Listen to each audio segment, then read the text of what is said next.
So as I said earlier, there's no, generally accepted definition of a retail rescue. So I will offer what I see um, as as qualities, characteristics that make a rescue a retail rescue. First of all, they operate under a retail business model. They operate like a store. We'll go into that a little bit more detail. They handle an exceptionally large volume of dogs. We'll see what that looks like. They demonstrate a significant bias towards juvenile dogs, just like pet stores sell puppies. Pet stores don't sell 10-year-old dogs. A retail rescue often traffics in dogs and puppies. And what I would argue is the telltale sign of a retail rescue is that they don't serve the community in any meaningful way. So the retail business model, um, this is probably rudimentary and not new information for some, but I do want to put things into context. So let's think about this in terms of Starbucks, right? Starbucks figures out where they want to get their coffee from. They order it. It is shipped to the store. They receive the coffee, inventory it, they market it, sell it, reorder, and it starts all over again. And this is a retail business model. So how does this translate to retail rescues?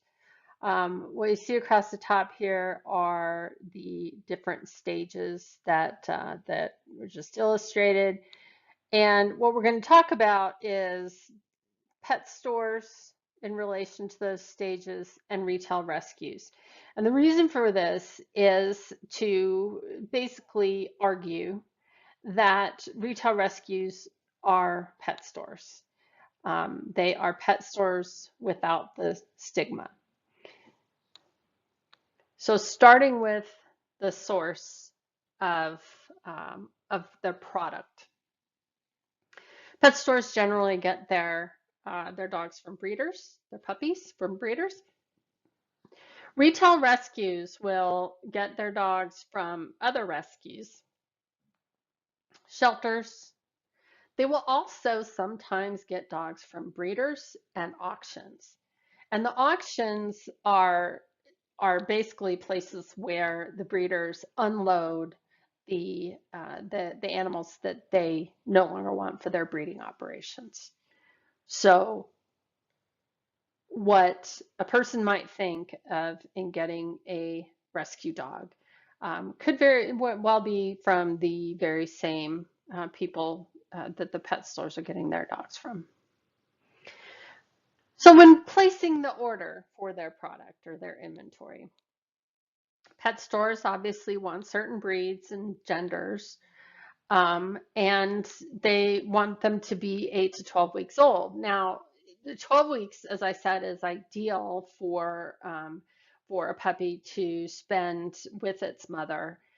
But consumers basically want 8-week-old puppies.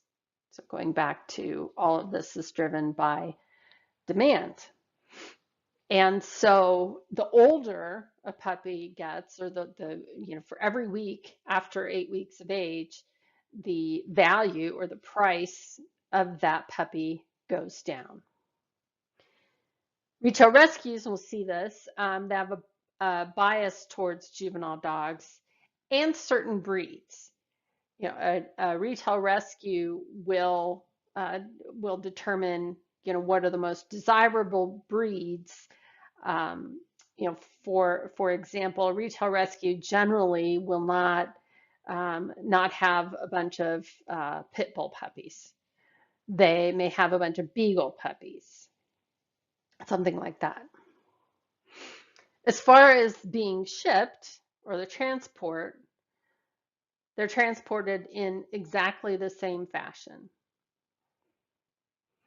In receiving these animals, And this again goes to the disease control that when the animals are made available for sale or adoption immediately or shortly after receiving them, they don't have time to determine whether or not an animal might be sick.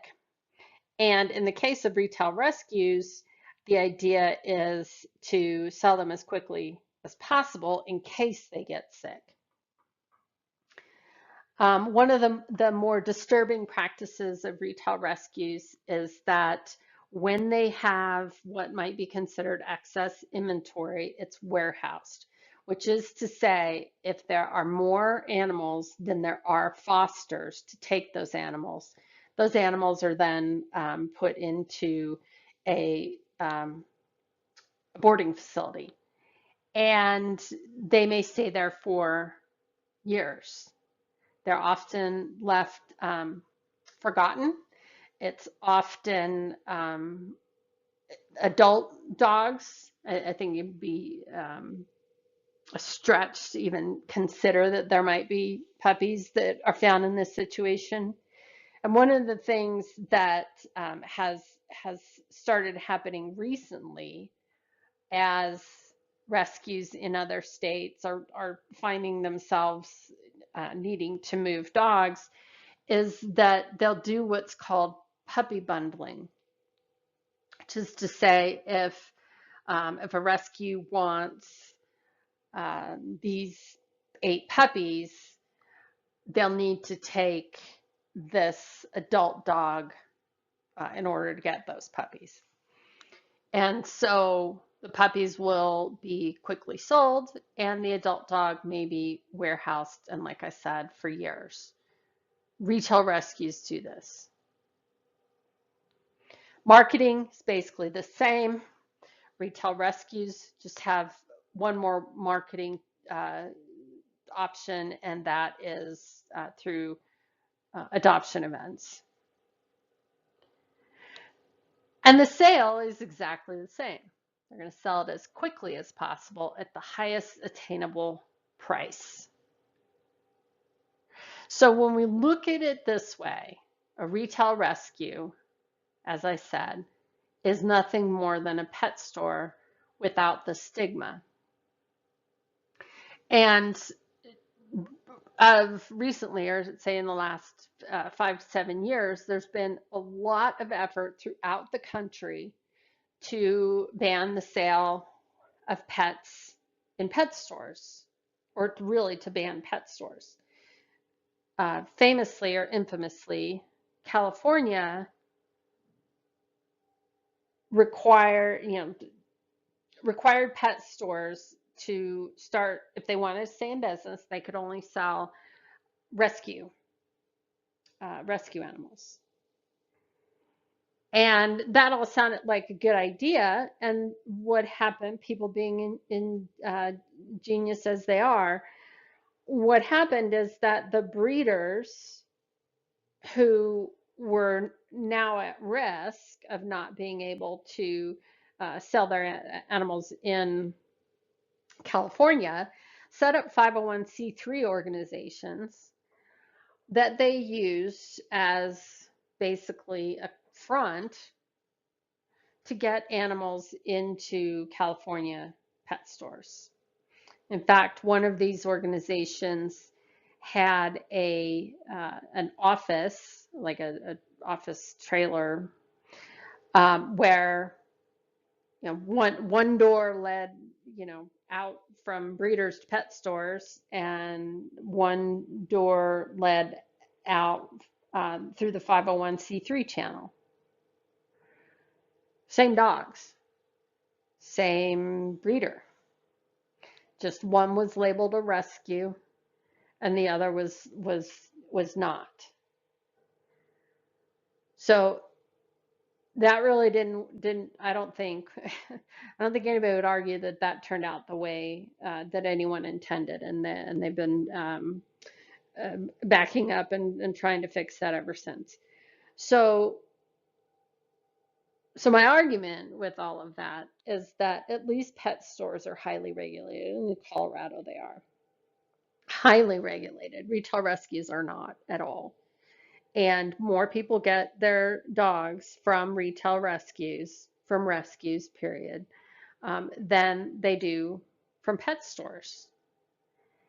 And, it's something that through legislation and regulation, we're at National Canine, we're really pushing to get something done in Colorado to recognize that that these are not charitable type organizations.